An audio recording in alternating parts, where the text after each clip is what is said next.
The factors on which the resistance of a conductor depend. ठीक है, वो कौन कौन से फैक्टर्स हैं जिस पे रेजिस्टेंस डिपेंड करता है। लास्ट क्लास में हमने पढ़ा था, लास्ट के 2 लेक्चर्स में हम पढ़ चुके हैं कि करंट क्या होता है, चार्ज क्या होता है, how the charge flows, current का डायरेक्शन क्या होता है।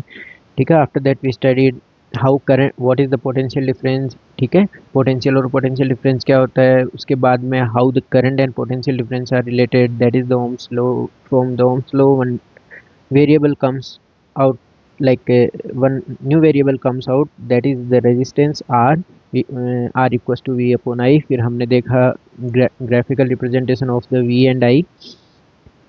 next we are going to see on what factors does the resistance depends। okay, ठीक है, हमने पढ़ लिया था कि resistance होता क्या है, बट ये डिपेंड किस किस चीज़ों पे करता है, how does it varies. Okay, तो लेट्स स्टार्ट द चैप्टर। ठीक है बेटा, फर्स्ट थिंग रेजिस्टेंस जिस पे डिपेंड करता है that is the length of the wire. ठीक है, resistance depends on the length of the wire. How does it depends. बेटा रेजिस्टेंस होता क्या है, रेजिस्टेंस सिंपली हमने पढ़ा था कि it is the obstructions to the flow of charge. ठीक है, चार्ज के फ्लो में जितना ऑब्स्ट्रक्शंस होता है इसका मतलब उसका रेजिस्टेंस उतना ज़्यादा है। ठीक है, तो एक चीज़ बताओ, जब चार्ज फ्लो हो रहा है दो वायर हैं, एक वायर कम लेंथ का है और एक वायर ज़्यादा लेंथ का है। ठीक है, अगर मान लो चार्ज को एक एंड से दूसरे एंड तक जाना है, एक एंड से दूसरे एंड तक किसी भी चार्ज को जाना है, ठीक है, तो एक तो इतना रास्ता कवर करना है। ठीक है, छोटा रास्ता। एक, अगर मैं length of the path increase कर दूं, that is you can say the length of the conductor if you are increasing. ठीक है, तो इसको बहुत सारे ऑब्स्ट्रक्शंस फेस करने पड़ेंगे। ठीक है, इसका मतलब इसका रेजिस्टेंस क्या होगा, ज़्यादा होगा।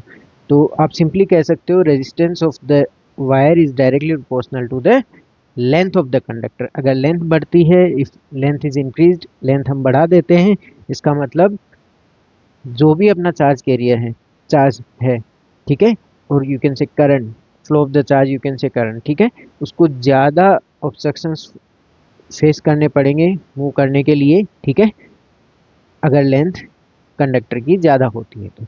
ठीक है, तो जितना बड़ा वायर होगा, longer the wire more the resistance. Okay, याद रखना, जितनी ज़्यादा लेंथ उतना रेजिस्टेंस ज़्यादा, जितनी ज़्यादा लेंथ उतना रेजिस्टेंस ज़्यादा, longer the wire more the resistance. Okay बेटा, दूसरा चीज़ है, second thing on what the resistance of a conductor depends is the area of cross section।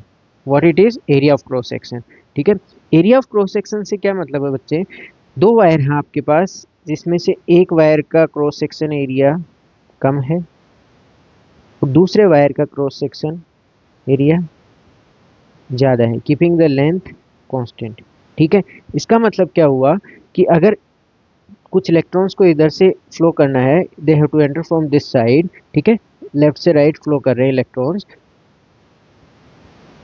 एक रास्ता ये है, इसको ऐसे समझो, एक रास्ता आपके पास ये है और एक डोर ये है, and another door is this one which is having more area of cross section. इसका मतलब क्या हुआ कि किस डोर से एंटर होना, बहुत सारे इलेक्ट्रॉन्स होंगे, एक इलेक्ट्रॉन तो होगा नहीं।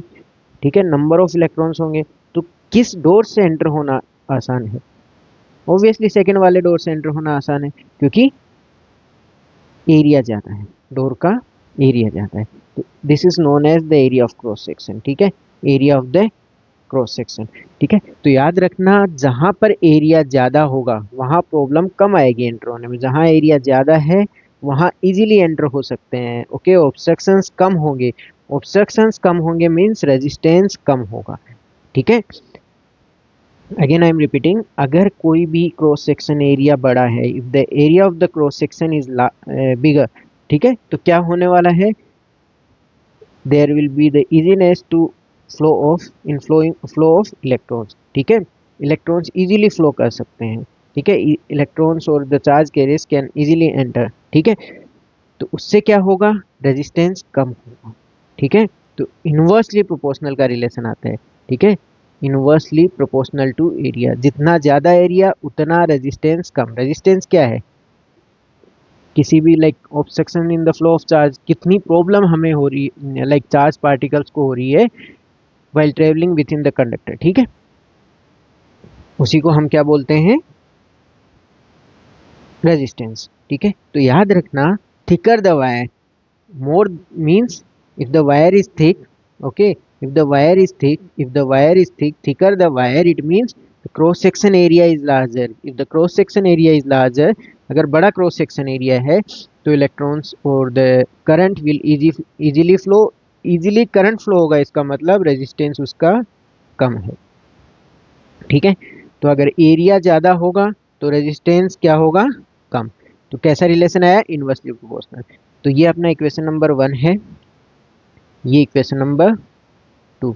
Resistance, again I am repeating, resistance is directly proportional to the length of the conductor and inversely proportional to the area of cross section of the conductor. जितना ज़्यादा वायर थिक होगा, मतलब जितना ज़्यादा एरिया होगा, इसका मतलब उतना ही कम रेजिस्टेंस होगा। जितना ज़्यादा एरिया थिकर होगा, उतना ही ज़्यादा एरिया होगा, मीन्स रेजिस्टेंस कम होगा, ठीक है। The next thing is nature of the material. Wire और द कंडक्टर किस चीज से बना है ना, मटेरियल कौन सा है, ठीक है, nature of the material, okay. The next thing is it depends on the resistance of a conductor depends on the temperature also, it depends on the temperature also. Sir how it depends on the temperature, okay. तो बेटा क्या होता है कि जो conductors होते हैं, ठीक है, हम दो चीज़ में डिवाइड कर सकते हैं, कंडक्टर्स जो कि मेटल्स और सेमीकंडक्टर्स होते हैं ना। कंडक्टर्स और सेमीकंडक्टर्स अलग अलग चीज़ें हैं, ठीक है। तो कंडक्टर्स में क्या होता है, जब भी हम टेम्परेचर इंक्रीज करते हैं, कंडक्टर्स में क्या होगा, हम जब भी टेम्परेचर इंक्रीज करते हैं तो टेम्परेचर जब भी इंक्रीज करते हैं तो कंडक्टर्स में क्या होने वाला है, this is for conductors. Conductors में क्या होने वाला है बेटा, जब भी हम टेम्परेचर इंक्रीज करते हैं तो कंडक्टर्स में होते हैं large number of free electrons, ठीक है, फ्री इलेक्ट्रॉन्स बहुत ज़्यादा होते हैं। तो उससे क्या होने वाला है बेटा, large number of free electrons, ठीक है। कंडक्टर्स में क्या होने वाला है, क्या होता है, फ्री इलेक्ट्रॉन्स बहुत ज़्यादा होते हैं, ठीक है। इसकी वजह से what will, if you increase the temperature, okay, if you increase the temperature, what will happen, lattice vibration will increase, lattice vibration will increase, ठीक है। मतलब क्या हुआ इसका कि मेटल के आयन बहुत ज़्यादा वाइब्रेट करने लग जाएंगे, metal ions will vibrate more।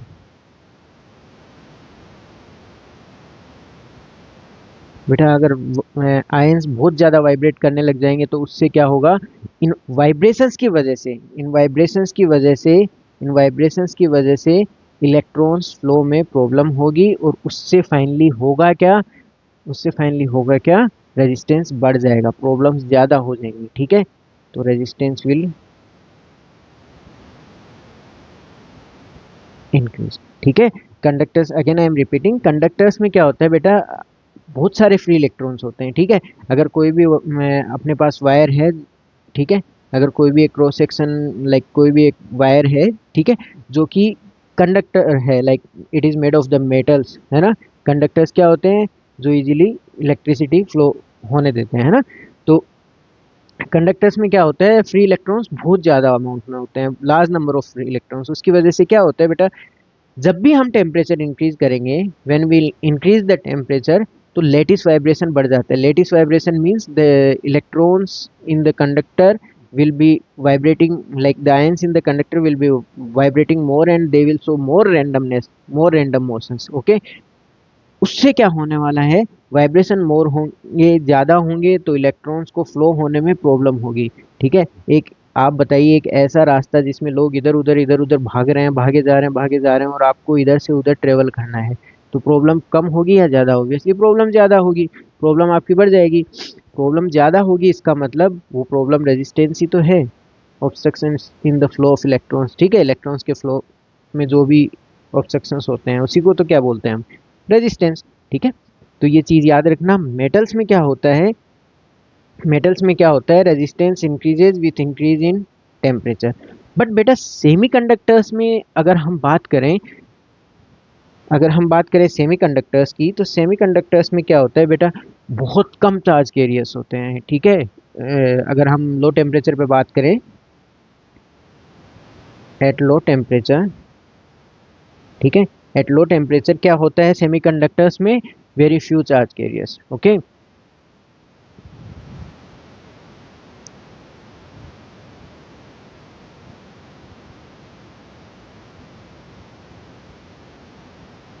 Very few free charge carriers, ठीक है, बहुत कम चार्ज कैरियर्स होते हैं सेमीकंडक्टर्स में।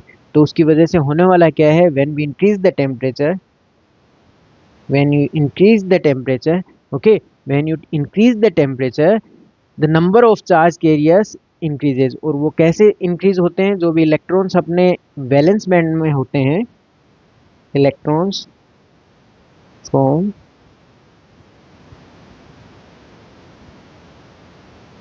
जो भी इलेक्ट्रॉन्स आपके वैलेंस बैंड में होते हैं वो कहाँ चले जाते हैं, कंडक्शन बैंड में। सेमीकंडक्टर्स में पढ़ोगे आप कभी ना कभी, ठीक है।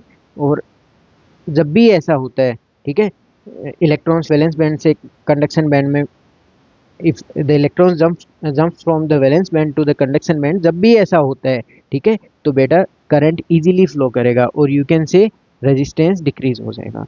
Current will flow, current will flow easily, इसका मतलब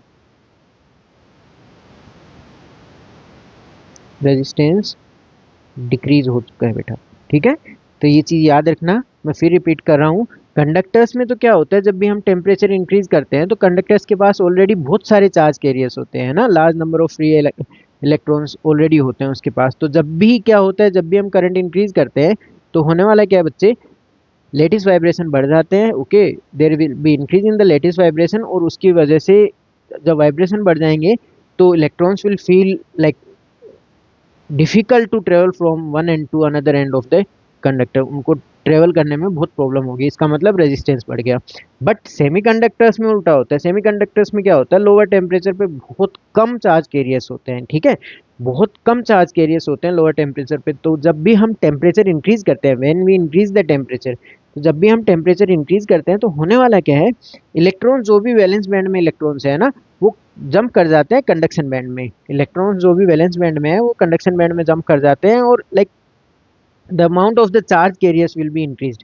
इसका मतलब क्या हुआ, वैलेंस बैंड से कंडक्शन बैंड में जा रहे हैं, मतलब charge carrier, number of charge carriers increase हो जाते हैं। तो इसकी वजह से करंट इजीली फ्लो करता है, करंट इजीली फ्लो कर रहा है, इसका मतलब रेजिस्टेंस डिक्रीज होता है, ठीक है। तो एक चीज याद रखना, टेम्परेचर का इफेक्ट क्या आता है, कंडक्टर्स में तो रेजिस्टेंस इंक्रीज होगा हमेशा, बट सेमी कंडक्टर्स में रेजिस्टेंस डिक्रीज होता है with increase in the temperature. Temperature increase करने के साथ रेजिस्टेंस क्या होगा, डिक्रीज होगा, ठीक है। तो बेटा ये चार पॉइंट्स थे, these were the 4 points on which the resistance of a conductor depends. First one is the length of the conductor, and how it depends, the length of the conductor resistance is directly proportional to the length of the conductor. The next point is the area of cross section, ठीक है, area of cross section, तो resistance of the conductor is inversely proportional to the area of cross section. The third point है material पे, ठीक है, obviously material पे तो depend करेंगे किस मटेरियल से बना हुआ है, ठीक है। The next point is the temperature, ठीक है बेटा, टेम्परेचर में दो अलग अलग चीजें हैं सर। जब भी कोई पूछे कि how the resistance depends on the temperature, तो आपको डायरेक्टली रिप्लाई नहीं करना है इट इंक्रीजेज और डिक्रीजेज, पहले पता करना है कि whether we are talking about the metals और द सेमीकंडक्टर्स, ठीक है, या कंडक्टर्स और सेमीकंडक्टर्स। अगर हम कंडक्टर्स की बात कर रहे हैं तो टेम्परेचर के साथ जब भी हम टेम्परेचर इंक्रीज करेंगे तो रेजिस्टेंस क्या होगा, इंक्रीज। बट बेटा सेमीकंडक्टर्स में क्या होता है, जब भी हम टेम्परेचर इंक्रीज करेंगे, जब भी हम टेम्परेचर इंक्रीज करेंगे तो रेजिस्टेंस क्या हो जाता है, डिक्रीज, ठीक है। तो अब ध्यान देना बेटा, जो इक्वेशन 1 और इक्वेशन 2 है इसको हम कंबाइन करते हैं फॉर द पॉइंट 1 एंड 2। तो पहला क्या था, resistance is directly proportional to length. दूसरा क्या था, resistance is inversely proportional to area of cross section, ठीक है। तो इसको अगर मैं लिखना चाहूँ तो क्या लिख सकता हूँ, resistance directly proportional to length of the conductor, resistance inversely proportional to area of the conductor. ये अपना इक्वेशन 1 है, ये इक्वेशन 2 है। If I combine the equation 1 and 2 क्या आता है, resistance directly proportional to L by A. ठीक है बेटा, जब भी हम डायरेक्टली प्रोपोर्शनल का साइन रिमूव करते हैं तो हमारा एक प्रोपोर्शनलिटी कांस्टेंट आता है जिसको हम बोलते हैं resistance equals to rho L by A. तो ये आपका फॉर्मूला है रेजिस्टेंस निकालने का, resistance equals to rho L by A. ठीक है, इसमें रो क्या है सर, रो कहाँ से आया है, क्या है ये, रो है रेजिस्टिविटी। रेजिस्टिविटी, रेजिस्टिविटी का मतलब इफेक्ट ऑफ द मटेरियल। ये प्रॉपर्टी किसकी है, मटेरियल प्रॉपर्टी। ठीक है, मटेरियल पे कैसे डिपेंड करता है रेजिस्टेंस। ठीक है, resistance is like resistance equals to rho L by A. यहाँ पे आर है अपना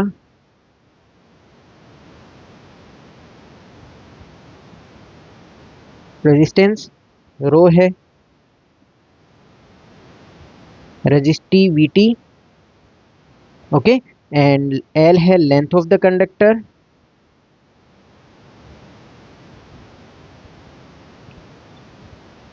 और बेटा ए है अपना area of cross section. A क्या है अपना, एरिया ऑफ क्रॉस सेक्शन। ठीक है, तो रेजिस्टेंस का फॉर्मूला आता है हमारे पास finally resistance equals to rho L by A. ठीक है, ये याद होना चाहिए आपको। If the dimensions are given, जैसे कि मैं बोल दूं एक लाइक सिलेंड्रिकल वायर है, okay, this will practice also, जिसकी लेंथ 5 मीटर्स है और area of the cross section आपको दिया है 2 meter square. Okay, so you have to calculate the resistivity का कुछ ना कुछ वैल्यू दिया होगा आपको। ठीक है, तो आप क्या कर सकते हो, डायरेक्टली रेजिस्टेंस निकाल सकते हो आप इससे। ठीक है, resistance equals to rho L by इस फॉर्मूले से। ठीक है, ये था बेटा on what factors does the resistance of a conductor depends. ठीक है, नेक्स्ट चीज आती है, हम पढ़ेंगे what is this resistivity. Resistivity क्या होता है बेटा। ठीक है, resistivity as I already explain, resistivity is the property of the material. ठीक है, मटेरियल की प्रॉपर्टी होती है, first thing you have to keep in mind, अगर मटेरियल की प्रॉपर्टी होती है मतलब किस पे, obviously if we change the material the resistivity will change. ठीक है, व्हाट डज इट सिग्निफाइज, ये क्या सिग्निफाई करती है कि कोई भी अगर मटेरियल गिवन है, हमें कोई भी अगर मटेरियल गिवन है या कोई भी अगर वायर गिवन है, कंडक्टर गिवन है, तो वो कितना स्ट्रोंगली ओपोज करेगा फ्लो ऑफ इलेक्ट्रॉन्स को, फ्लो ऑफ इलेक्ट्रिक करंट को। ठीक है, how strongly it opposes the flow of electric current. जो ज्यादा ओपोज करेगा मीन्स उस मटेरियल की रेजिस्टिविटी ज्यादा है, वो ज्यादा रेजिस्टिविटी वाला मटेरियल है। ठीक है, ओके, और दूसरा अगर हमें फॉर्मूले से डिफाइन करना है, ठीक है, तो फॉर्मूले से डिफाइन करना है तो बेटा लास्ट में अपना फॉर्मूला क्या आया था, resistivity resistance equals to rho L by A. ठीक है, तो अगर मैं इसको लिखना चाहूँ यहाँ पे, तो फॉर्मूला क्या है, resistance equals to rho L by A. यहाँ से रो की वैल्यू निकालो, रो की वैल्यू क्या आ जाती है अपनी, rho equals to R multiplied by A. ये क्रॉस सेक्शन सॉरी ये एरिया ऑफ क्रॉस सेक्शन, इसको क्रॉस मल्टीप्लाई कर दो, आर ए बाई एल। तो अपना रो का फॉर्मूला क्या है, आर ए बाई एल। तो अगर मान लो बेटा मैं कोई एक वायर लेता हूँ, okay, if I assume one wire, okay, जिसका क्रॉस सेक्शनल एरिया, ओके, जिसका क्रॉस सेक्शनल एरिया कितना है, if I assume one wire जिसका area of the cross section है 1 मीटर स्क्वायर और जिसका लेंथ है, अपना लेंथ ऑफ द कंडक्टर कितना है, लेंथ कितना है 1 मीटर, ओके, जिसका एरिया है 1 मीटर स्क्वायर और लेंथ ऑफ द कंडक्टर है 1 मीटर। ओके, तो if I put the values here, rho equals to R into 1 metre square upon 1 metre. ठीक है, अगर मैं लेंथ और एरिया ऑफ क्रॉस सेक्शन की वैल्यू रख दूं तो मेरा रेजिस्टिविटी क्या आया, resistance, resistivity comes out to equals to the resistance. इसका मतलब क्या हुआ, how you can define this, how you can define this, resistivity is the, resistivity is the, बेटा रेजिस्टिविटी क्या है, resistivity is the resistance of the wire, resistivity is the resistance of the wire having unit length. Okay, length of the wire कितनी होनी चाहिए, unit length. ठीक है, unit length and unit cross section area. ठीक है, unit length मतलब 1 metre length और 1 metre square cross section area. ठीक है, रेजिस्टिविटी क्या है, again see it, resistivity is the resistance of the wire, resistivity क्या है, resistivity is the resistance of the wire resistivity is the resistance of the wire having unit cross section area, मतलब cross section area कितना है 1 metre square and the length of the conductor is 1 metre. ठीक है, कोई भी wire या कोई भी कंडक्टर जिसको डिफाइन कर रहे हैं जिसके लिए, अगर उसका एरिया 1 मीटर स्क्वायर लें और अगर हम उसकी लेंथ 1 मीटर, ओके, कोई एक ऐसा कंडक्टर लें जिसका एरिया 1 मीटर स्क्वायर है और 1 मीटर उसकी लेंथ है, ठीक है, तो उसका जो रेजिस्टेंस होगा वो ही उसकी रेजिस्टिविटी ही उसका रेजिस्टेंस होगा, है ना। Resistivity is the resistance of the wire और the conductor, resistivity is the resistance offered by a conductor of unit length, okay, unit length and unit cross sectional area, okay, unit length और unit cross sectional area होना चाहिए, ठीक है, इसको बोलते हैं हम रेजिस्टिविटी। ठीक है, रेजिस्टिविटी की डेफिनेशन बहुत इंपॉर्टेंट है बच्चे हैं। ठीक है, रेजिस्टिविटी कैसे डिफाइन करोगे, resistance offered by a conductor of unit length, ठीक है, यूनिट लेंथ और यूनिट क्रॉस सेक्शन एरिया, उसी रेजिस्टिविटी क्या है, resistance of the conductor having unit length and unit cross sectional area. Okay, the next thing is, हाँ यहाँ पे symbols हम ऑलरेडी देख चुके हैं, क्या है, रो रेजिस्टिविटी है, आर रेजिस्टेंस है, A area of the cross section है, L length of the conductor है। ठीक है बेटा, नेक्स्ट थिंग, अगर हमें इतनी देर से हम पढ़ रहे हैं रेजिस्टिविटी रेजिस्टिविटी रेजिस्टिविटी, बट बेटा what is the SI unit for the resistivity, चलो डिराइव कर लेते हैं एसआई यूनिट। तो सबसे पहले हमने फॉर्मूला पढ़ा था, resistance equals to rho L by A, ठीक है, रो एल बाई ए, वहां से हमारा रेजिस्टिविटी का वैल्यू क्या आया, resistivity is equals to the R into A by L. अगर हम क्रॉस मल्टीप्लाई करें, तो रेजिस्टिविटी का फॉर्मूला क्या है, आर इंटू ए बाई। तो अगर हमें रेजिस्टिविटी की ऐसा यूनिट लिखनी है तो पहले रेजिस्टेंस की ऐसा यूनिट लिखो, रेजिस्टेंस की ऐसा यूनिट होती है ओम, एरिया की एसआई यूनिट है मीटर स्क्वायर और लेंथ की एसआई यूनिट है मीटर। ठीक है, तो what we can write, resistivity equals to ohm into metre square upon metre.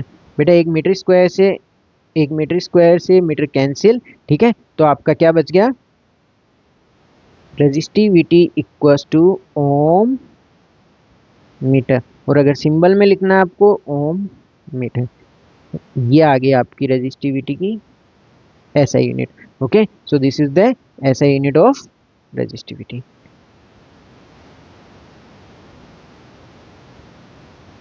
क्या ये आपकी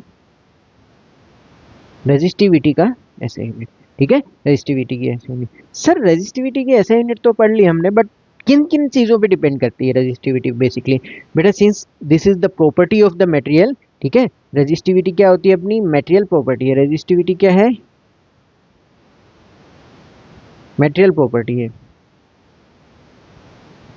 ठीक है, तो पहली चीज किस पे डिपेंड करेगी, ये depends on the nature of the material, ठीक है, depends on the nature of the material, कि मटेरियल कौन सा है, मटेरियल का नेचर कौन सा है, किस टाइप का मटेरियल है, ठीक है, उस पर डिपेंड करेगी। सेकेंड थिंग, रेजिस्टिविटी, बेटा एक चीज याद रखना, ये वाला पॉइंट, रेजिस्टिविटी कभी भी लेंथ और एरिया ऑफ क्रॉस सेक्शन पे डिपेंड नहीं करती, does not depends on length और एरिया, रेजिस्टिविटी कभी भी लेंथ और एरिया पे नहीं डिपेंड करती।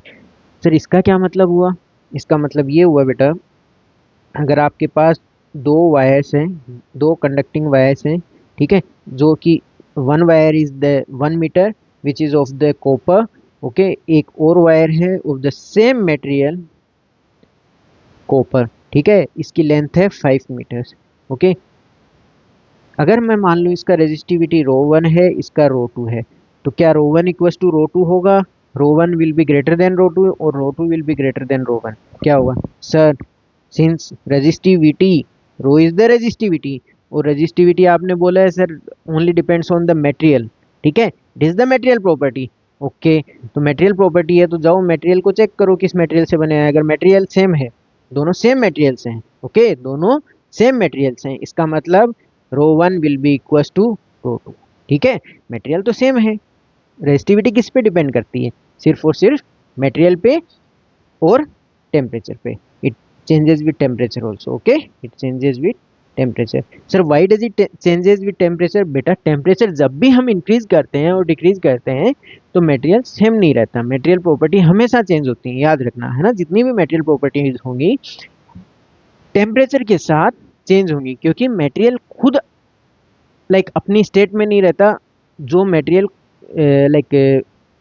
What ever the material is वो खुद चेंज हो जाता है ना, उसकी खुद की प्रॉपर्टीज चेंज हो जाती हैं। तो we can't say the material is same, है ना। तो जब भी हम टेम्परेचर चेंज करेंगे, इधर वी इंक्रीज द टेम्परेचर और डिक्रीज द टेम्परेचर, ठीक है। क्या होने वाला है, आपके रेजिस्टिविटी चेंज होने वाली है। और हमेशा याद रखना, रेजिस्टिविटी लेंथ और एरिया ऑफ क्रॉस सेक्शन पे डिपेंड नहीं करती। लेंथ और एरिया ऑफ क्रॉस सेक्शन पे डिपेंड नहीं करती, डज नॉट डिपेंड लिखा है, does not depend on the length and area of the cross section, है ना।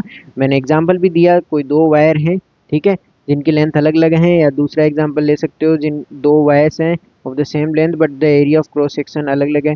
तो रेजिस्टिविटी दोनों की सेम होगी जब तक मटेरियल, अगर मान लो ये दोनों सेम मटेरियल के हैं तो, ठीक है। रेजिस्टिविटी किस पे डिपेंड करती है? मटेरियल प्रॉपर्टी है, मटेरियल पे डिपेंड करेगी। नेक्स्ट थिंग बेटा, here the table is given and this is taken from the NCERT itself, ठीक है। तो NCERT में टेबल दिया हुआ है आपका, NCERT में चेक कर लेना, ठीक है।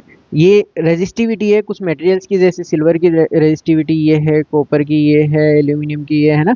तो रेजिस्टिविटी दे रखी है बहुत सारे मटेरियल्स की। एक चीज गौर करना बेटा, कंडक्टर्स की resistivity compare to the alloys और इंसुलेटर्स क्या है? कम है ना। कंडक्टर्स की रेजिस्टिविटी कम है, रेजिस्टिविटी कम है इसका मतलब रेजिस्टेंस कम है। रेजिस्टिविटी कम है मतलब रेजिस्टेंस कम है उसका, रेजिस्टेंस कम है इसका मतलब क्या हुआ? करंट जो पास होगा वो इजीली पास होगा, है ना। रेजिस्टेंस कम है, V equals to I R से हमने ये देखा था ना, जिस भी मटेरियल का रेजिस्टेंस कम है इसका मतलब वो इजीली फ्लो होने देगा, इलेक्ट्रॉन्स को इजीली फ्लो होने देगा। अगर इजीली फ्लो होने देगा तो इसका मतलब क्या हुआ? करंट ज़्यादा फ्लो होगा, रेजिस्टेंस कम है उसका, ठीक है। अब अगर बेसिकली अगर हम डिफरेंस देखें तो नीचे वाले जितने भी हैं मतलब इंसुलेटर्स, इनका हाई रेजिस्टिविटी है। ये क्या है? High high resistivity. और ये क्या है? Less resistivity. रेजिस्टिविटी कम है इसका मतलब क्या हुआ? रेजिस्टेंस कम है, रेजिस्टेंस कम है, ठीक है बेटा। Less resistivity means less resistance means current क्या होगा? ज़्यादा। करंट क्या होने वाला है? ज़्यादा। तो बेटा ये ऊपर वाले जितने भी हैं, ठीक है, ये ऊपर के जितने भी कंडक्टर्स हैं, ये कहाँ पे यूज लेते हैं हम, ये मटेरियल्स कहाँ पे यूज लेते हैं? Where more current is required,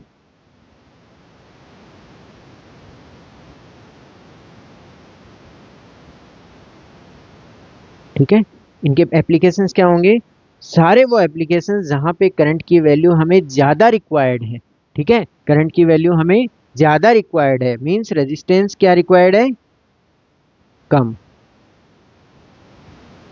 resistance क्या है? लेस। जबकि ये जो नीचे वाले जितने भी हैं इंसुलेटर्स, ठीक है, इसमें क्या है? Like the application part will be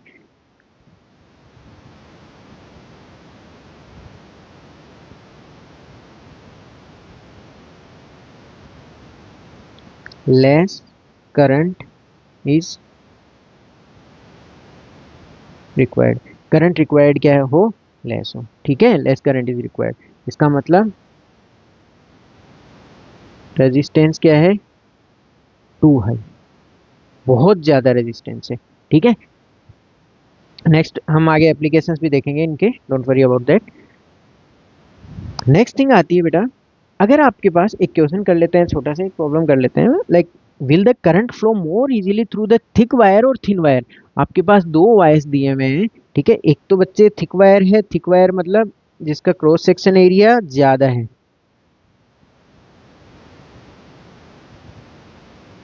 एक तो थिक वायर है और एक क्या है? Thin wire.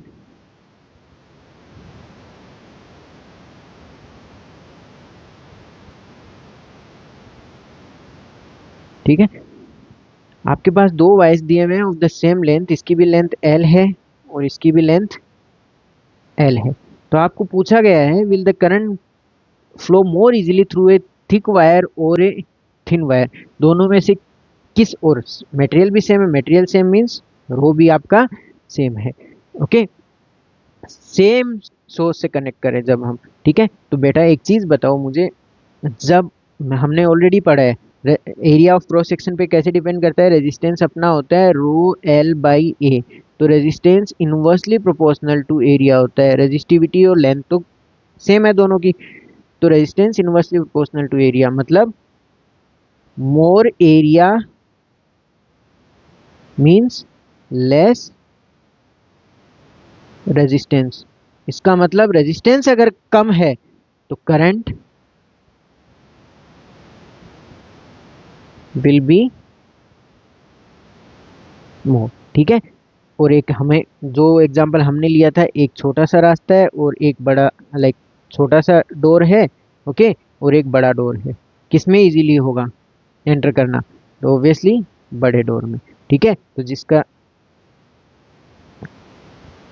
जिसका area of cross section, okay, जिसका एरिया ऑफ क्रॉस सेक्शन ज़्यादा है उसमें करंट इजीली फ्लो करेगा, ठीक है। इसमें लाइक इसका आंसर क्या होगा, इन थिक वायर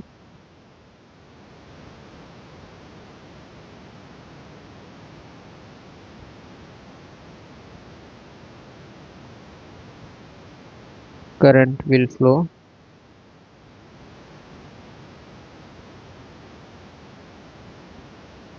करंट बहुत ज़्यादा आसानी से फ्लो कर जाएगा, है ना, ठीक है। नेक्स्ट एक क्वेश्चन और लेते हैं।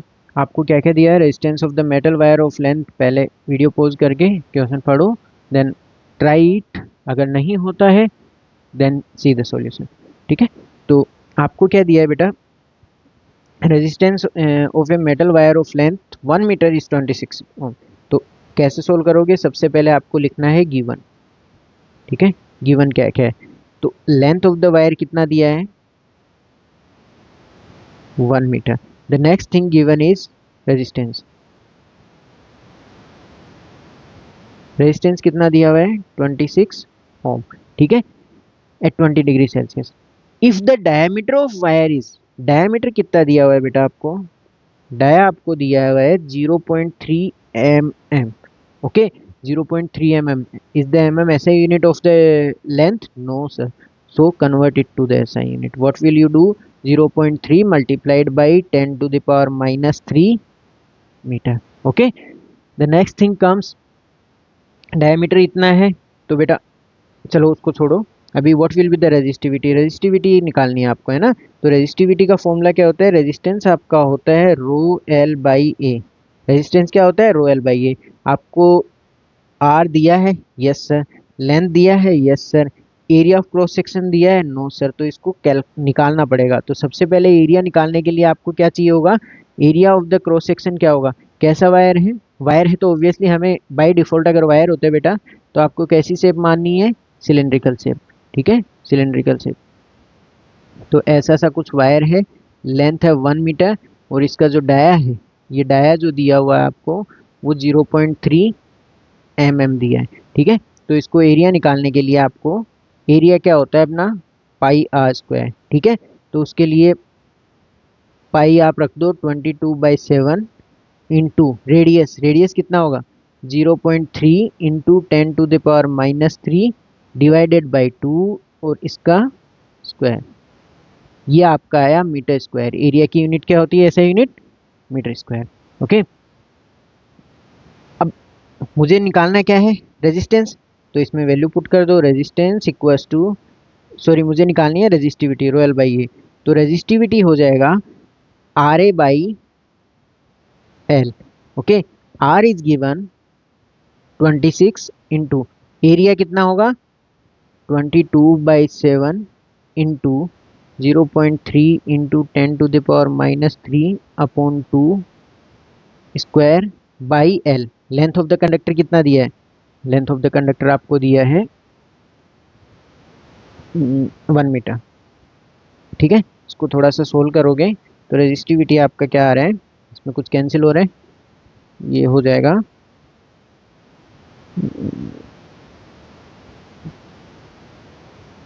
22 × 26 into 0.3 into 0.3 multiplied by 10⁻⁻6 upon 7 multiplied by 2 square will be 4। ठीक है, अब यहाँ से कुछ कैंसिल हो रहा है तो बेटा कैंसिल कर दो, लाइक इट विल बी 2 × 4 13, फिर और कुछ कैंसिल नहीं होगा, तो आपको फाइनली रेजिस्टिविटी का वैल्यू जो आएगा, रेजिस्टिविटी आ जाएगा अराउंड 1.84 इंटू 10⁻⁻6। रेजिस्टिविटी का यूनिट होता है ओम मीटर। ये आपका फाइनल आंसर है। रेजिस्टिविटी कितना आ रहा है, 1.84 इंटू 10⁻⁻6। ठीक है, that's how you can calculate the resistivity. Next करते हैं। नेक्स्ट क्वेश्चन में क्या दिया हुआ है, कॉपर वायर दिया हुआ है आपको। ठीक है, सबसे पहले गिवन लिख लेते हैं। Copper wire has a diameter, dia दिया आपको 0.5 mm मतलब 10⁻³ मीटर हो गया ये। ठीक है, next thing is given is resistivity, this time they have given the resistivity 1.6 into 10⁻⁻8 ohm metre. ठीक है, रेजिस्टिविटी आपको दी हुई है। What is the length of the wire to make its resistance, length इस बार क्या करना है आपको बच्चे, निकालना है। और रेजिस्टेंस कितना दिया हुआ, रेजिस्टेंस ऑफ द वायर दिया हुआ आपको 10 ओम। ठीक है, रेजिस्टेंस कितना दिया हुआ है 10 ओम। तो बेटा इनसे हमें एक चीज़ पता है, हमें रिलेशन पता है, resistance equals to rho L by A होता है। रेजिस्टेंस क्या होता है, रो एल बाई ए।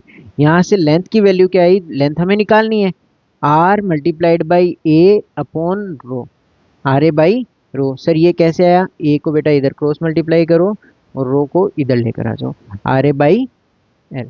ठीक है, इसको अपॉन 1 कर देना। ओके, तो लेंथ का वैल्यू आया R A by L. Now put the values again, length equals to resistance कितना दिया हुआ है 10 मल्टीप्लाइड बाई एरिया। एरिया क्या होगा, जब तक हमने बोला था कॉपर वायर, वायर दिया है मतलब क्रॉस सेक्शन एरिया क्या मान लेना है हमें, सिलेंड्रिकल, तो सिलेंड्रिकल से पाई आर स्क्वायर हो जाएगा। एरिया क्या हो जाएगा अपना पाई आर स्क्वायर। तो रेजिस्टेंस आपने रख दिया वैल्यू 10 ओम इंटू एरिया, पाई का वैल्यू 3.14 इंटू एरिया कितना है 0.5 बाई 2 इंटू 10⁻³ का स्क्वायर अपॉन रेजिस्टिविटी 1.6 इंटू 10⁻⁻8। इसको अगर थोड़ा सा लेंथ के लिए थोड़ा सा सोल्व करोगे आगे तो ये आ जाएगा अपना 10 इंटू 3.14 इंटू 0.5 स्क्वायर हो जाएगा 0.25। Okay, into 10⁻⁻6 upon 1.6 into 10⁻⁸ into 2 square will be 4। इसको जब सोल्व करोगे आप, कुछ कैंसिल हो रहा है उसको कैंसिल कर दो, ये 4 2 1 जा 2 1.57। ओके, और अगर आप चाहो तो इसको और इसको एक बार कैंसिल कर सकते हो कैलकुलेशन इजी बनाने के लिए, क्योंकि 1.6 और 1.57 ऑलमोस्ट इक्वल है ना, ऑलमोस्ट इक्वल है। ठीक है, ये पॉइंट हटाकर यहाँ इंटू 100 कर दो। ठीक है, और फिर कुछ कैंसिल हो रहे हैं, 1 0 विल बी कैंसिल्ड आउट। ठीक है, तो जो लेंथ का वैल्यू आ रहा है आपका फाइनली वो क्या हो रहा है 25/2। ओके, ये आएगा ऑलमोस्ट 122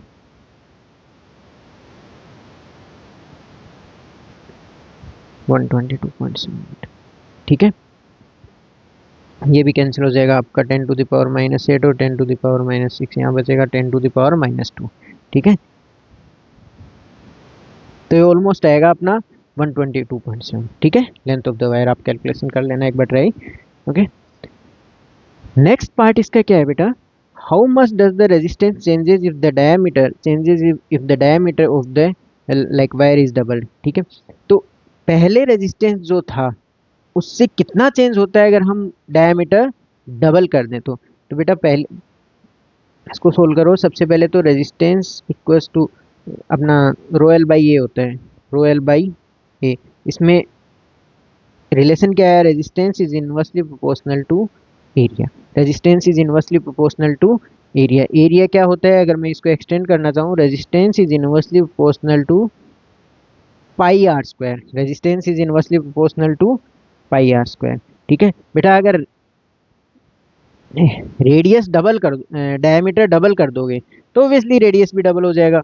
ठीक है, तो इसका मतलब क्या हुआ, R1/R2 इक्वल्स टू A2/A1 और यू कैन से R2/R1। बेटा ये रेडियस है।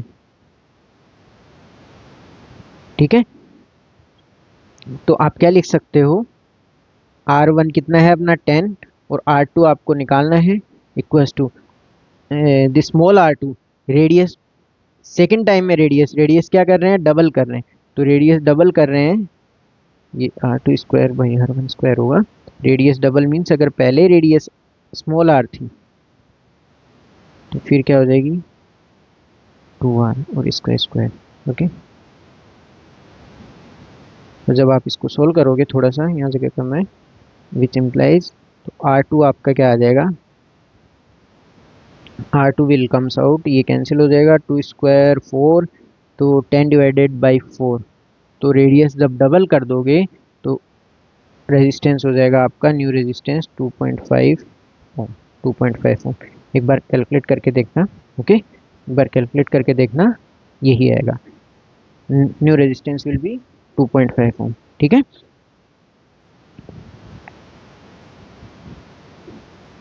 नेक्स्ट बेटा आपको क्या दिया हुआ है, 3 सिलेंड्रिकल कंडक्टर्स दिए हुए हैं। There are 3 cylindrical conductors are given, A B C are made of the same material. ठीक है, आपको क्या करना है, पहले R A by R B निकालना है, फिर R A by R C निकालना है। चलो उसके लिए पहले आर निकालते हैं। सेम मटेरियल बेटा, सेम मटेरियल मतलब rho A equals to rho B equals to, इसका मतलब क्या हुआ, सबकी रेजिस्टिविटी सेम है और उस सेम को मैं मान रहा हूँ रो। तो आर ए क्या आएगा बच्चे, रो इस वाले का रेजिस्टेंस एल बाई ए। ठीक है, आर बी क्या आएगा, rho resistivity L length of the conductor L/2 upon area कितना है 2a। तो इसको सोल्व करोगे तो क्या आ जाएगा, ये रो L/4a। ओके, आर सी क्या आएगा बच्चे, rho L length of the wire L/2 upon area of the wire A/2। तो ये कैंसिल हो जाएगा 2 और ये आ जाएगा अगेन आर रो L/a। अब मुझे क्या निकालना है, फर्स्ट वाले में RA/RB। RA/RB क्या होगा, रो L/A अपॉन RB क्या है, रो L/4a। अगर मैं इसको थोड़ा सा सोल्व करूं, रो L/A मल्टीप्लाइड बाई A/4a/रो L। हम इसको ऑपोजिट कर सकते हैं ना, जब डिवाइड करते हैं, डिवीजन ऑफ टू फ्रैक्शंस। ठीक है, तो रिवर्स करके और मल्टीप्लाई कर सकते हैं। Rho L cancel, A cancel, तो R A by R B क्या है 4। तो पहले वाले का तो आंसर हो जाएगा 4। ठीक है, सेकंड निकालो, R A by R C. ठीक है, R A by R C निकालना है, तो R A by R C क्या होगा, R A is rho L by A upon R C is also rho L by A. इसको लिख सकता हूँ rho L by A multiplied by A by rho L. ये सारा cancel हो जाएगा और ये क्या बचेगा 1। तो इसका आंसर आ गया अपना 1 और इसका आंसर आएगा 4। बेटा आप भी ट्राई करना अपनी नोटबुक्स में। ठीक है, that's how you can calculate the ratios. बेटा नेक्स्ट आता है, अगर 3 स्पेशल केसेस आते हैं। अगर हम किसी वायर को स्ट्रेच कर रहे हैं, ठीक है, अगर किसी वायर को हम स्ट्रेच कर रहे हैं तो उसका रेजिस्टेंस क्या होने वाला है, अगर मेल्ट कर रहे हैं तो रेजिस्टेंस पे क्या फ़र्क पड़ेगा, और अगर फोल्ड कर रहे हैं तो उस पे क्या फ़र्क पड़ेगा।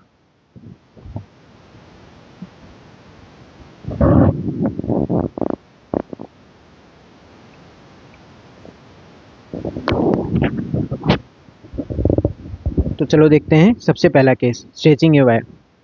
ठीक है, जब भी हम किसी वायर को स्ट्रेच करते हैं बेटा, तो एक चीज़ होती है, आपने भी नोट किया होगा, आपने भी ये चीज़ नोट की होगी, जब भी हम किसी वायर को स्ट्रेच करते हैं मतलब दोनों साइड से अगर खींच के हम उसकी लेंथ इंक्रीज कर देते हैं, तो आपने एक चीज़ नोटिस की होगी, वाइल इंक्रीजिंग द लेंथ एक चीज़ और होती है साथ में, एरिया, उसका जो एरिया है वो कम हो जाता है। जब भी हम किसी वायर को जब भी हम किसी वायर को आउटवर्ड्स पुल करते हैं, तो उसका जो क्रॉस सेक्शन एरिया है, जो area of the cross section है, ठीक है, वो कम हो जाता है। ठीक है, तो ये क्यों होता है, ये इस वजह से होता है, because the volume remains constant, जितना भी वॉल्यूम है वायर का वो क्या रहेगा, कांस्टेंट रहेगा। ठीक है, और किसी भी लाइक किसी भी ऑब्जेक्ट का हमें पता है, अगर मान लो ये कोई भी सिलेंड्रिकल ऑब्जेक्ट है, इसका अगर हमें वॉल्यूम लिखना है, अगर इसका एरिया ऑफ द बेस ए है और लेंथ एल है, तो हम वॉल्यूम कैसे लिखते हैं, volume equals to area multiplied by height, जो कि यहाँ पे लेंथ है, ए इंटू एल। ओके, तो वॉल्यूम मतलब A into L, area of the cross section into length, ये क्या रहेगा, ये आपका रहता है कांस्टेंट। क्या रहता है, ये कांस्टेंट रहता है। जब भी आप किसी वायर को स्ट्रेच करते हो, जब भी आप किसी वायर को स्ट्रेच करते हो दोनों साइड, बाहर की साइड, तो क्या होने वाला, क्या होता है, area of the cross section कम होगा, अगर आप स्ट्रेच कर रहे हो लेंथ इंक्रीज हो रही है तो। ठीक है, तो एक कॉन्सेप्ट याद रखना, जब भी आप स्ट्रेच करते हो, ठीक है, जब भी आप स्ट्रेच करते हो किसी वायर को, तो वॉल्यूम क्या रहती है, कांस्टेंट, वॉल्यूम कांस्टेंट रहती है, इसका मतलब एरिया इनटू लेंथ कांस्टेंट रहता है। जैसे अगर हम एक एग्जांपल ले बेटा, ये मान लो एक एग्जांपल है, एग्जांपल क्या है कि इनिशियल लेंथ आपकी एल थी और फाइनल लेंथ आपने स्ट्रेच किया और 2L कर दिया। ठीक है, you stretch the wire to make its length double. ठीक है, तो जब लेंथ डबल होगी स्ट्रेचिंग से, तो हुआ क्या होगा, एक चीज और हुई होगी जो आपको अभी दिख नहीं रही है, वो है area of the cross section reduce हो गया। ये जो भी area of the cross section है रिड्यूस हो गया। सर कितना रिड्यूस हुआ, ये कैसे निकालेंगे, निकाल सकते हैं ना, वॉल्यूम, हमें इतना पता है कि टोटल वॉल्यूम तो कांस्टेंट रहा होगा, हमने वायर में कुछ ऐड नहीं किया, कुछ काटा नहीं, कुछ नहीं किया, तो टोटल वॉल्यूम तो जो वायर का था वो अभी भी है। तो वॉल्यूम इनिस या इसको इनिशियल इक्वल्स टू आप ऐसे लिख सकते हो, वॉल्यूम फाइनल। इनिशियल वॉल्यूम क्या था, A1 into L1। Okay, final volume या AI into LI, final volume A final into length final. ठीक है, अगर इसको थोड़ा सा लिखो, एरिया, इनिशियल एरिया मान लो, मैं मान लूँ A है और लेंथ L है, आपने क्या किया, A फाइनल आपको निकालना है और लेंथ क्या कर दिया आपने, लेंथ आपने स्ट्रेच करके 2L कर दिया। तो जब लेंथ 2L किया, तो हमारा यहाँ से A फाइनल क्या आएगा बच्चे, A फाइनल आ जाएगा आपका A into L upon 2L। इसका मतलब क्या हुआ, एरिया क्या हो गया बेटा, A/2। ये समझ आया। जब भी हमने किसी वायर को जब भी हमने किसी वायर को स्ट्रेच किया, स्ट्रेच करने के बाद क्या हुआ, उसकी लेंथ इंक्रीज हो गई, स्ट्रेच करने के बाद उसकी लेंथ इंक्रीज हो गई, तो पैरेलली एक चीज़ और भी हुई होगी, है ना, जो क्वेश्चन में नहीं दी होती है, आपको कॉन्सेप्चुअली लिखनी है। अगर लेंथ डबल हो गई, इसका मतलब उसका एरिया भी रिड्यूस होकर हाफ हुआ होगा, क्योंकि टोटल वॉल्यूम क्या रहती है वायर की, कांस्टेंट रहती है। ठीक है, तो ये याद रखना। अब जैसे कि एक क्वेश्चन करते हैं, metallic wire has A resistance R. ठीक है, एक मेटेलिक वायर है जिसका इनिशियल रेजिस्टेंस क्या है, R. It is stretched uniformly so that it length become 3 times, length कितनी टाइम्स हो गई है, 3 times to the original length. ठीक है, फाइंड द न्यू रेजिस्टेंस, आपने क्या किया वायर को, तो resistance equals to rho L by A. ठीक है, आपने क्या किया वायर को, हाँ, पहले इनिशियल कंडीशन लिखो और ये फाइनल। इनिशियल आपका लेंथ कितना था, एल, और फाइनल लेंथ कितना हुआ है आपका, 3L।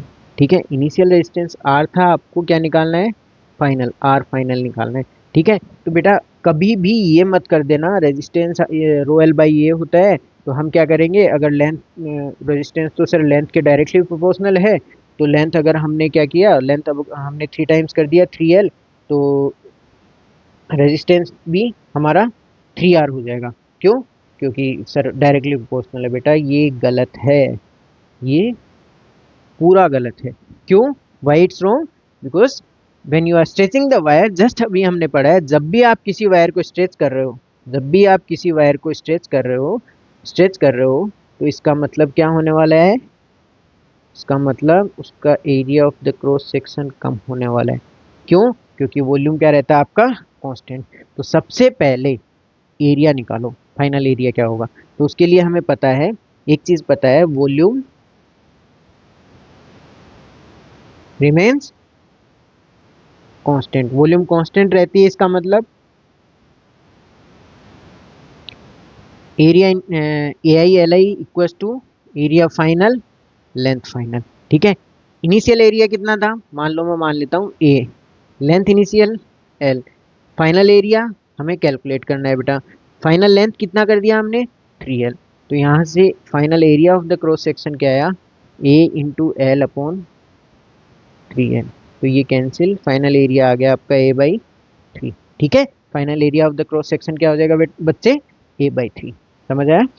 ठीक है, तो हमें यहाँ पे एरिया का इफेक्ट भी देखना है। एरिया अगर इनिशियल ए है तो एरिया फाइनल क्या होगा,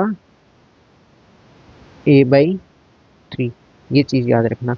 अब ये सारी चीज़ें आपके पास हैं, इनसे आपको निकालना है कि फाइनल रेजिस्टेंस क्या होगा।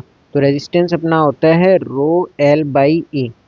ठीक है, तो what I can write, R one equals to rho, initial length क्या थी, इनिशियल लेंथ अपनी थी एल, अपॉन इनिशियल एरिया था ए। ठीक है, आर टू निकालो, आर टू इक्वल्स टू, एक सेकेंड इसको अरेंज कर लेते हैं, इधर कर लेते हैं थोड़ा सा। तो हाँ, रेजिस्टेंस होता है रो एल बाई ए। ठीक है, तो इसको यूज करके क्या निकालो, पहले आर वन निकालो, रो लेंथ है एल और एरिया है ए इनिशियली। ठीक है, और आर टू के टाइम्स क्या हो जाएगा, रेजिस्टिविटी लो, रो है क्योंकि सेम मटेरियल है, लेंथ कितनी है, लेंथ कर दी हमने 3L, और एरिया कितना हो गया बच्चे, ए बाई 3। एरिया कितना हो गया, ए बाई 3। Area becomes 1/3। ठीक है, अब इसको सोल्व करो, इसको सोल्व करोगे तो क्या आएगा, रो इंटू 3L अपॉन 3/8। तो ये आ जाएगा 3 3 9 रो एल बाई 2। ठीक है, और फाइनली आपको क्या निकालना है, R1/R2। ठीक है, तो जब आप निकालोगे फाइनली R1/R2, इसमें क्या आएगा, R1 है आपका रो L by A upon R2 क्या है, 9 रो एल बाई ए। तो ये जब सोल्व होगा तो ये आ जाएगा रो L by A into A by 9 rho L. ठीक है, ए बाई 9 रो एल। तो रो एल से रो एल कैंसिल, ए से ए, ये रेशियो है आपका 1/9। इसका मतलब अगर मैं इसको इरेज करूँ, एक सेकेंड,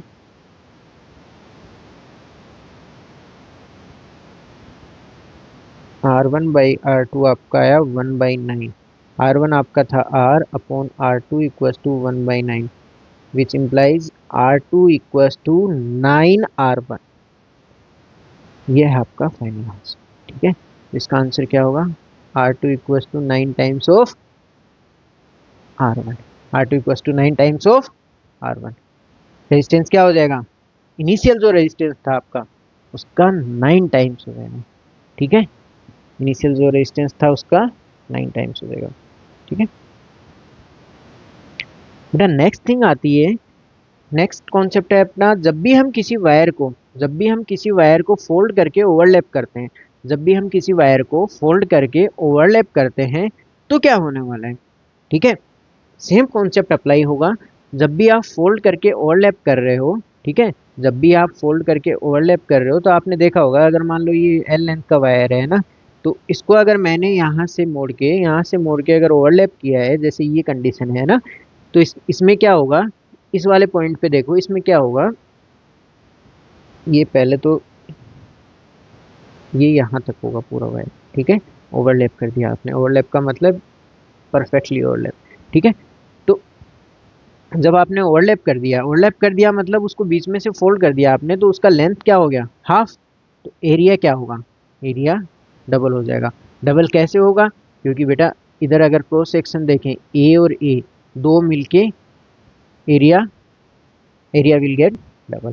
तो हमेशा याद रखना, फोल्ड एंड ओवरलैप के केसेस में क्या होने वाला है, अगर लेंथ हाफ कर रहे हैं हम, ठीक है, अगर हम फोल्ड कर रहे हैं, वन टाइम फोल्ड कर रहे हैं, लेंथ हाफ कर रहे हैं, तो एरिया क्या होगा अपना, लेंथ हाफ कर रहे हैं तो एरिया क्या हो जाएगा, हम हमारा डबल, ठीक है। लेंथ हाफ कर रहे हैं तो एरिया क्या हो जाएगा, डबल, ठीक है।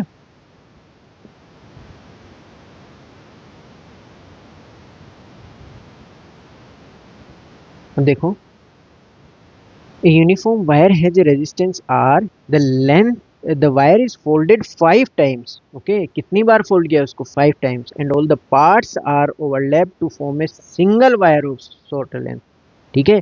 सिंगल वायर बनाया आप, are overlap to form a single wire of, हाँ, ठीक है। जब ऑब्वियसली जब 5 बार फोल्ड किया है एक वायर को, ठीक है, if you have folded 5 times, okay, और सिंगल वायर बनाया, then the resistivity remains the same, और न्यू रेजिस्टेंस बताना है। तो बच्चे जब भी हम किसी पार्ट को फोल्ड करते हैं, ठीक है, एक चीज याद रखना, अगर मान लो ये आपका वायर है, और अगर इसको मैं थोड़ा सा बड़ा बनाऊं, अगर मान लो ये आपका एल लेंथ का वायर है, ठीक है। अगर वायर एल लेंथ का है बेटा, तो क्या होने वाला है, आपने इसको एक बार फोल्ड किया, ठीक है, इसको आपने क्या किया, एक बार फोल्ड किया,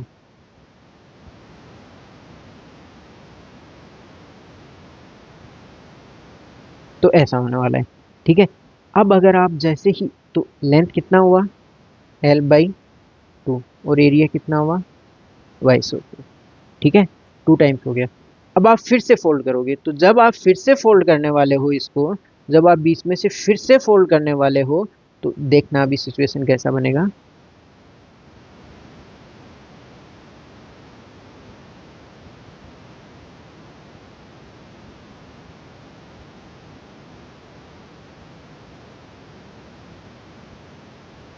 नेक्स्ट सिचुएशन इज दिस, ठीक है। जब आप फिर से फोल्ड करने वाले हो, तो नेक्स्ट सिचुएशन क्या बना आपका, ऐसा कुछ, तो इसका लेंथ क्या होगा, हाफ ऑफ L/2, ठीक है। लेंथ क्या हो जाएगा आपका, L/2 का भी हाफ, ठीक है, क्योंकि इससे अगर जब हम इधर मूव कर रहे हैं तो L/2 का हाफ। एरिया क्या होगा बेटा, एरिया होने वाला है ए ए ए और ए, तो 4 टाइम्स ऑफ ए। एरिया क्या होने वाला है, 4 टाइम्स, और लेंथ क्या होने वाली है, L/4, ठीक है। बच्चे आपने एक चीज नोटिस की, जैसे ही हम जैसे ही हम लेंथ हाफ कर रहे हैं, जैसे आफ्टर वन फोल्ड क्या हो रहा है, आफ्टर वन फोल्ड, एक फोल्ड के बाद में क्या होने वाला है, कितने पार्ट में डिवाइड हो रहा है वो, 2 पार्ट्स में, ठीक है। आफ्टर 2 फोल्ड्स, आफ्टर क्या होने वाला है, वो कितने पार्ट में डिवाइड होने वाला है, 4 पार्ट में, ठीक है। अगर 3 बार फोल्ड किया तो आफ्टर 3 फोल्ड के बाद क्या होने वाला है, तो बेटा इसको एक बार और देखो, एक one more last time we are going to do. तो अगर मैं इसको बीच में से फोल्ड करूं, अगर मैं इसको बीच में से फोल्ड करूं तो क्या होने वाला है, 1 2 3 4, ये तो पहले वाले 4 हैं, ठीक है। फिर उनको वो होकर आएंगे 2 3,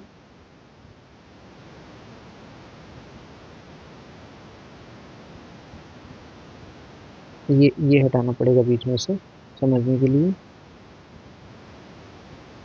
एक सेकंड, जस्ट एक सेकंड।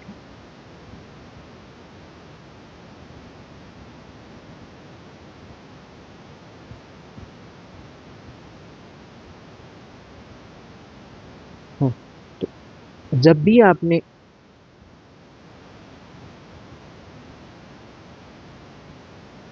कितनी बार फोल्ड किया इसको, हाँ ये कौन सा थर्ड फोल्ड था। तो अब अभी इसका एरिया गिनो, एरिया ऑफ क्रॉस सेक्शन 1 2 3 4 5 6 7 8। तो कितना हुआ एरिया, क्या हुआ इसका 8 टाइम्स ऑफ 8। ओके, और लेंथ क्या हो जाएगा हाफ ऑफ L/4, जितना इसका पहले लेंथ था उसका हाफ। क्यों, हमने उसका हाफ किया है ना, बीच में से फोल्ड किया है, यहाँ पे चेक करो, बीच में से जब फोल्ड किया है तो लेंथ क्या हो जाएगा हाफ। ठीक है, तो ये अपना आ रहा है L/8। कितना आ रहा है L/8। बेटा एक चीज नोटिस करना, 3 फोल्ड के बाद में कितने पार्ट्स में ब्रेक हो रहा है वो 8। तो कुछ सिमिलरिटी है इसमें, कैसे कैसे आ रहे हैं 2⁻1 फोल्ड, 2⁻2 फोल्ड, 2⁻3। तो बेटा अगर आप n फोल्ड कर रहे हो इसको, आफ्टर n फोल्ड क्या होने वाला है ये n टू द 2⁻n। क्या होने वाला है 2⁻n। ठीक है, तो अगर हमें यहाँ 5 फोल्ड करने हैं, if we have to fold it 5 times, तो एल डेज क्या होगा बच्चे L/2⁵5। ठीक है, और एरिया क्या हो जाएगा A days will be 2⁵5 times of A. ठीक है, तो ये क्या आता है अपना L/32, area will be 32 times of A. ठीक है, ये समझ आया। अभी हमारा सिर्फ एरिया कैलकुलेट किया है हमने, हमें रेजिस्टेंस कैलकुलेट करना बाकी है। तो रेजिस्टेंस कैसे कैलकुलेट करते हैं, आर डैश R1/R2, कहाँ लिखूंगा, हाँ R1/R2 will be equals to, अगर इनिशियल रेजिस्टेंस में R मानता हूँ, वेट ये ऊपर इरेज कर देता हूँ एक बार।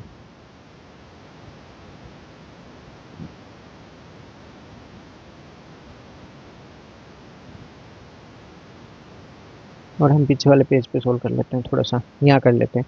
तो इफेक्ट क्या होगा, कितने पार्ट्स में ब्रेक होगा बेटा, after n folds it will be, the L dash will be, length कितना हो जाएगा L/2 to the power n, और area will be, area A dash will be 2 to the power n multiplied by initial area. ठीक है, तो हमने कितनी बार fold किया इस क्वेश्चन में 5 टाइम्स। तो 5 टाइम्स में कितना आया अपना, 5 टाइम्स का मतलब L डैश हो जाएगा 2 to the power 5, 2 to the power 5 होता है 32। तो अपना ये आ जाएगा L/32। सेम ऐसे ही ए डैश आएगा अपना 32 ए, है ना, 32 टाइम्स ऑफ ए, जो इनिशियल एरिया था उसका 32 टाइम्स। रेजिस्टेंस निकालना है, रेजिस्टेंस इनिशियल क्या हो जाएगा रो, लेंथ है अपना L/A। ठीक है, रो L/A, और यह है अपना R1।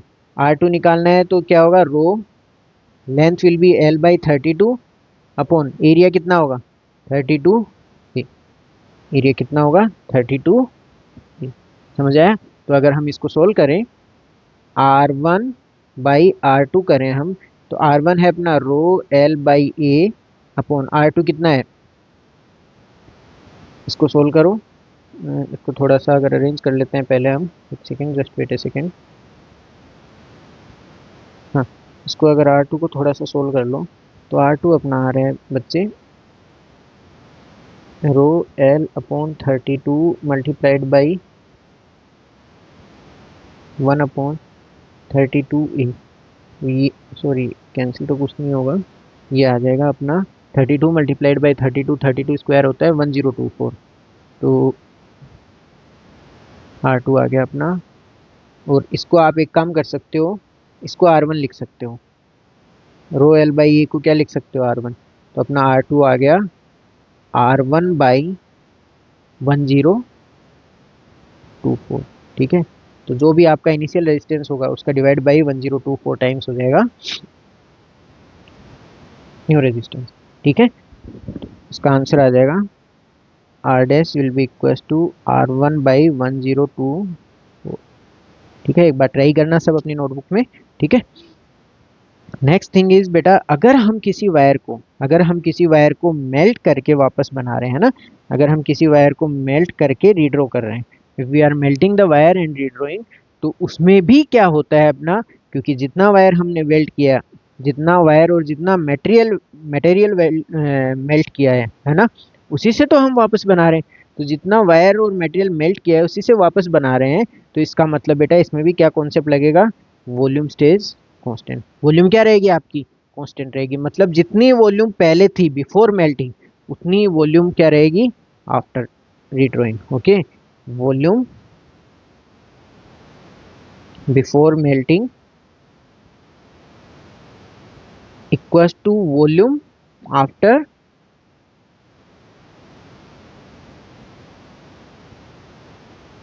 Redrawing, okay. तो इसका मतलब वॉल्यूम मेल्ट होने से पहले अगर मान लो area of the cross section A है और लेंथ एल है, तो ये A I L I will be equals to, अगर फाइनल लेंथ मान लो डबल है और ये, तो एरिया 1/2 हो जाएगा, ए फाइनल एल फाइनल, ठीक है।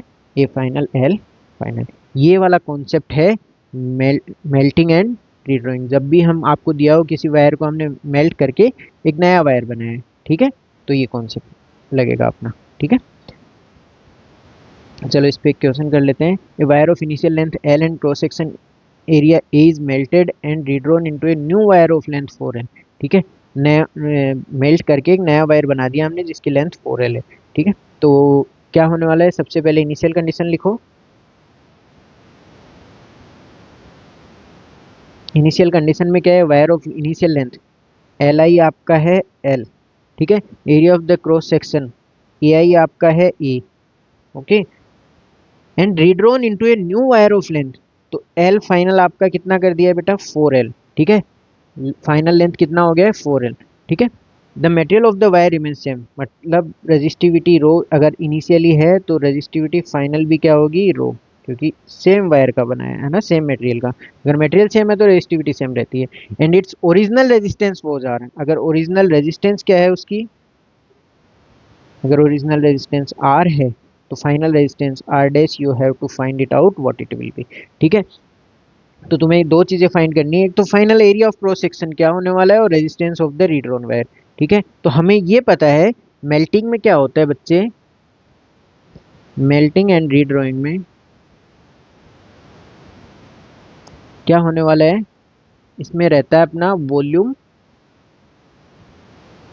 कांस्टेंट, वॉल्यूम कांस्टेंट रहता है। इसका मतलब A I L I equal to A F V F, मतलब A sorry area final and length final, इसी को तो हम वॉल्यूम बोलते हैं, ठीक है। Area multiplied by the length of the conductor, ठीक है।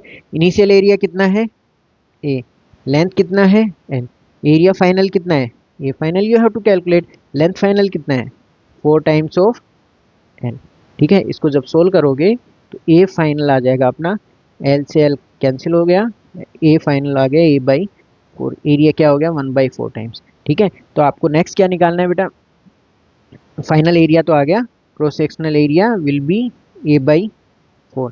फाइनल क्या निकालना है, resistance of the redrawn wire, जो भी वायर हमने बनाया है फिर से उसका रेजिस्टेंस।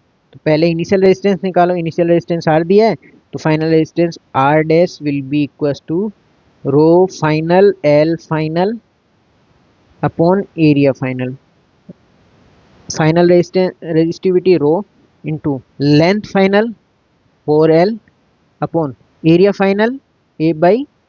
तो इसको आप जब सोल्व करोगे ये आ जाता है अपना rho into 4L upon 4 multiplied by A, इसको रेसिप्रोकल कर देंगे नीचे वाले फ्रैक्शन को ए से, हाँ कैंसिल नहीं होगा कुछ भी।